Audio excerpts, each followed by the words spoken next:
안녕하세요, 미실입니다. 잘 지내고 계신가요? 오늘 영상톡에서 소개해드릴 건 두 가지예요. 하나는 어떤 식으로 스케줄을 짜는지, 그리고 어떻게 진행을 할 계획인지 이렇게 소개를 해드릴게요. 교재 소개도 함께 해드리면서요. 우선 저희는 스케줄을 짜고요. 그러니까 우리가 계획했던 것이 정말 실천 가능한 건지를 조금 이렇게 시범적으로 해봐요. 예를 들어 어떤 교재를 새로 하기로 했어요. 그 교재가 대충 예상 시간을 감을 잡기가 어렵단 말이에요. 해보지 않고서는 모르거든요. 대화를 여러 번 나눠요. 그리고 아이가 하고 싶은 것, 해야 하는 것, 엄마가 했으면 좋겠는 것, 이런 것들을 조율을 더 하고요. 그리고 나서 짜여진 스케줄을 가지고 이제 아이가 하나둘씩 이제 시도를 해봐요. 조금 더 시간 확보가 잘 되는 것 같더라고요. 아이가 부족하다고 생각하는 그런 과목들이 이제 하나둘씩 생기거든요. 이제 그것들을 채워나가면서 플러스 계속 해야 되는 것들이 있잖아요. 아이가 맨날 하던 뭐 영어 단어 암기라던가 뭐 독서라던가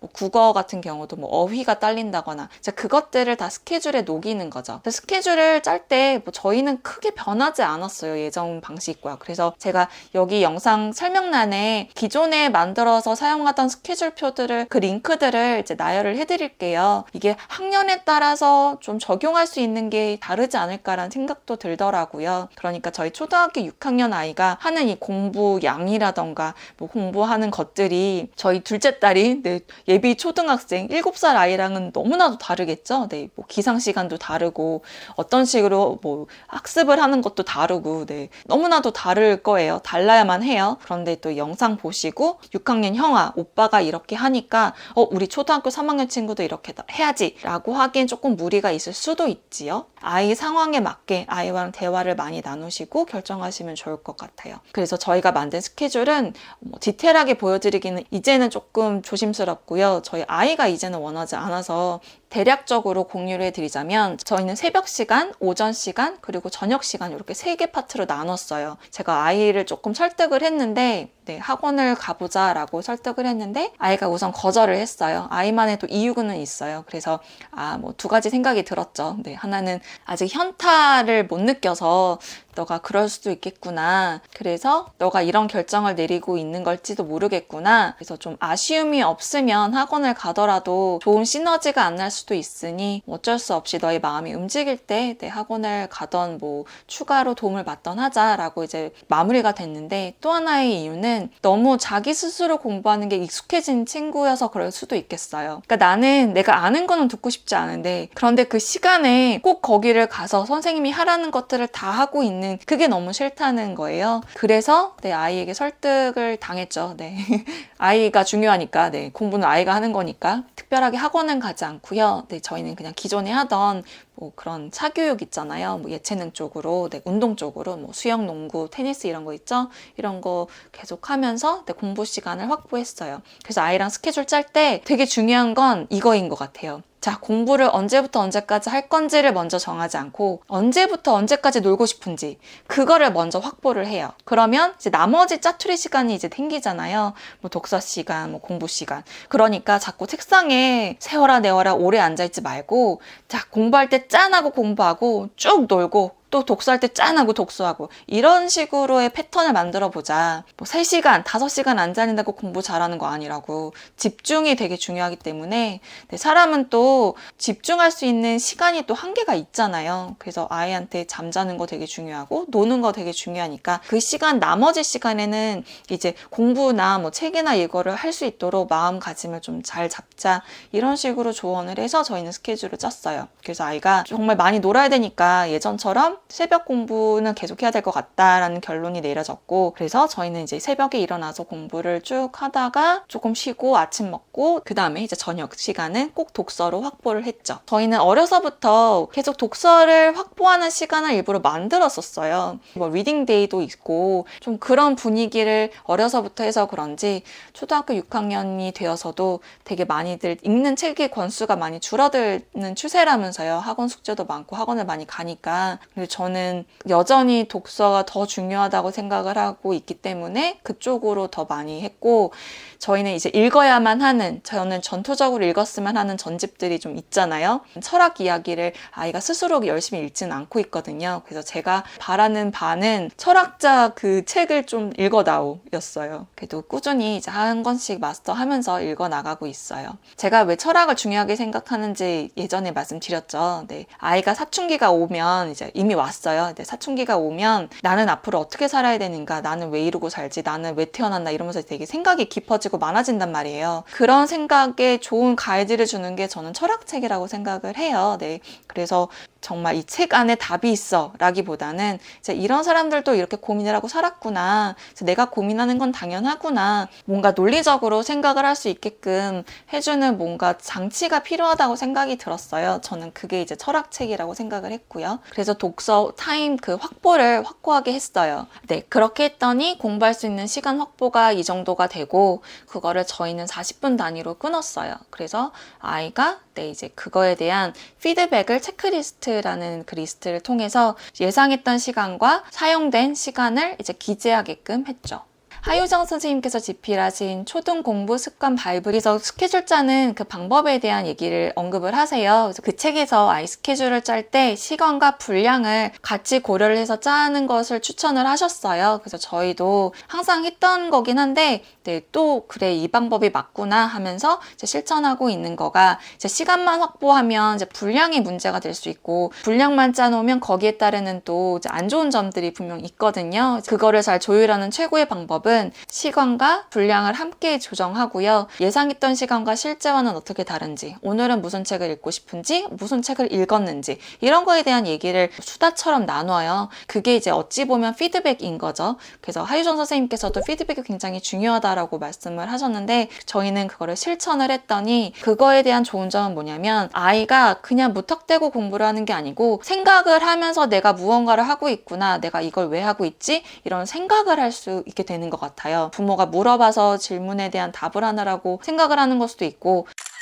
자, 이제 밥 먹고 책 읽자라고 했을 때 그때부터 어떤 책을 읽어야 되나를 고르러 가는 그 시간도 사실은 시간이 이렇게 소모가 되는 거잖아요. 미리 앞당겨서 생각할 수 있도록 하고 있어요. 매번 말씀드리지만 공부는 아이 몫이에요. 그 아이 몫인데 부모가 옆에서 어떻게 얘기를 해주는지, 어떻게 좀 서포트를 해주는지에 따라서 정말 재미없고 힘든 공부가 될 수도 있고, 그냥 뭐 알아야 되는 것들을 하나둘씩 알아가는 거? 그런 게 공부일 수도 있고, 마음가짐이 달라질 수도 있잖아요. 좀 그거를 해주려고 노력하는 것 같아요. 지금부터는 항공샷으로 이제 교재 하나둘씩 보여드리면서 아주 간략하게 어떤 교재로 할 건지, 그리고 왜 이걸 선택했는지 생각 공유해 볼게요. 우선 스케줄을 짤 때 저는 어떻게 하냐면, 이렇게 각자 이제 아이패드든 종이책이든 이제 가지고 와요. 그리고 나서 이제 쓰는 거예요. 예를 들어 그냥 아무 플래너나 뭐 스크랩 페이퍼나 뭐 상관없어요. 그래서 예를 들어 저 같은 경우는 국어, 영어,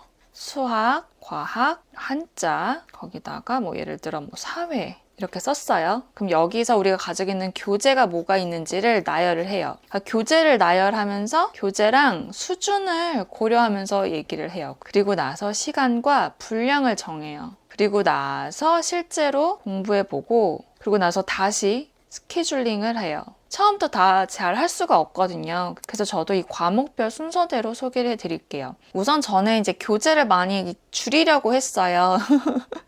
줄이려고 했는데 시간을 많이 줄였어요. 그런데 저희는 교재 수는 늘어난 경우예요. 이게 이제 아이들의 성향마다 다를 수 있는데요. 저희 아이는 한 권만 냅다 하는 거를 별로 안 좋아해요. 저희 아이는 좀 이것저것 하는 거를 더 좋아하더라고요. 좀 질려하는 게 없잖아 있어요. 그래서 뭐 예를 들어 국어 교재를 한다. 그러면 저희가 이제 이 교재를 한번 해봤거든요. 그러니까 비문학 독해가 무엇인지가 되게 궁금했어요. 그래서 이제 이거를 하는데, 이게 문제가 뭐냐면, 그러니까 뭐 문제라기보다는 저희 아이 성향이 이제 드러나는 부분인데, 이거를 하다 안 하다를 하는 거예요. 그러니까 이것만 하기엔 아이가 너무 좀 식상하다고 해야 되나? 그러니까 같은 출판사 거더라도 이제 뭐 적응기가 끝나고 나면 좀 이것저것 하는 걸 더 선호하는 친구예요.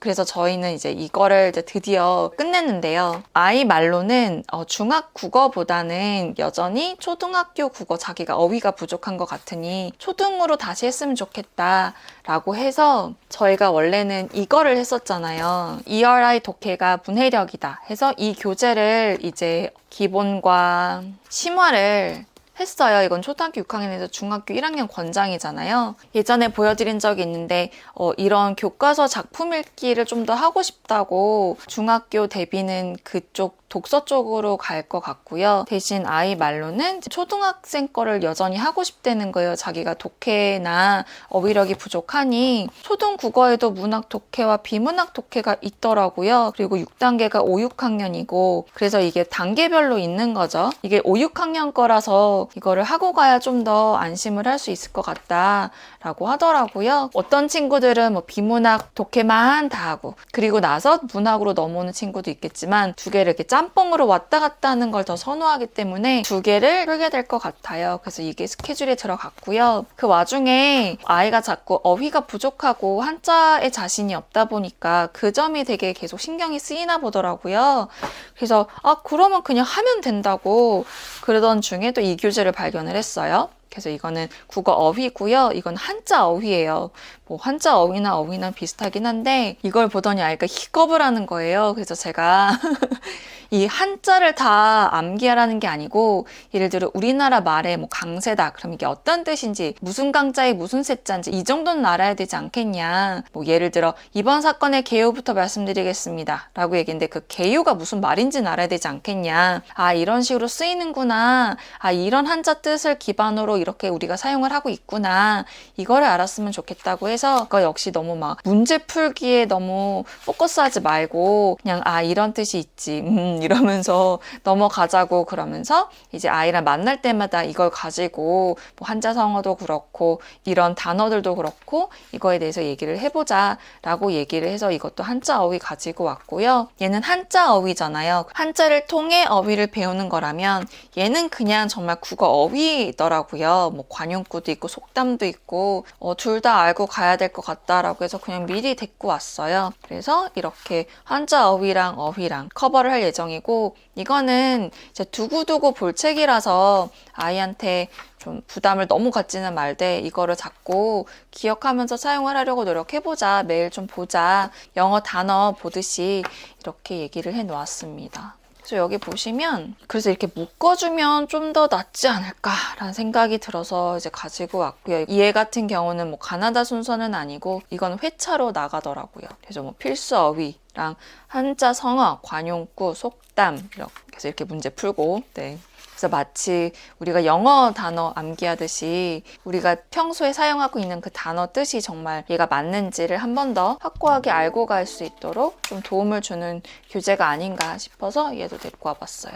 그 와중에 이제 영어 문법을 좀 자세하게 봐보자 중학생 되기 전에 해서 영어 문법을 공부를 하고 있어요. 그러니까 이제 영어 문법을 배우는데 한국어 문법도 그냥 같이 배우면 되지 않겠나. 어차피 그 용어가 그 용어니까. 그래서 아이한테 얘기했던 게 우리 같이 그러면 국어랑 영어랑 배워보자. 했어요. 여기서도 품사에 대해서 나오고 명사에 대해서도 나오고 그래서 따로따로 배울 거 없이 그냥 동시다발적으로 배워보자. 해가지고 진행을 하게 되었습니다.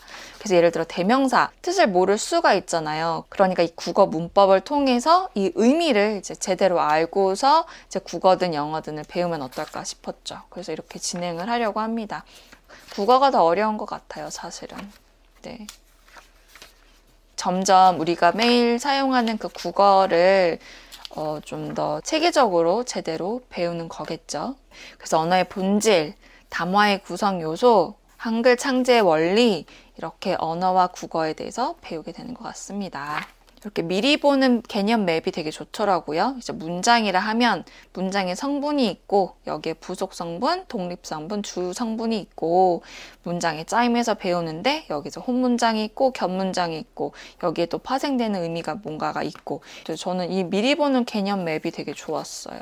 그래서 국어는 이제 독서 외에도 이렇게 저희는 교재를 활용할 예정이고요. 스케줄을 짜면 아무것도 안 짠 것보다는 무조건 더 달성을 하게 되는 것 같아요. 저는 그래서 기록의 중요성을 되게 체감하면서 살고 있거든요. 그래서 이 영상을 시청하시는 분들께도 좋은 자극, 정보 나눔 되었길 바라겠습니다. 끝까지 시청해주셔서 감사드립니다. 저는 또 다른 영상으로 찾아뵙겠습니다. 모두 건강하세요. 감사합니다.